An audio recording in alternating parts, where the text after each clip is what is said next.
வாய்க்கால் supply 25 point தண்ணி போய் இருக்கிற காரணத்தினால அந்த தண்ணி இங்கே வடகர வாய்க்காலுக்கு வந்தால் எங்களுக்கு மோட்டார் சப்ளை இல்லைனாலும் எடுத்து வச்சுக்குவோம்.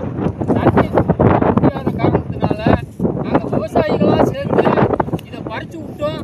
தண்ணி ஏறல. எங்களுக்கு பொதுப்பணித்துறை அதிகாரிகள் பார்த்து எங்களுக்கு ஒரு நல்ல வழியை கொடுக்குமாறு பணிவுடன் கேட்டுக்கொள்கிறோம். கொஞ்சம்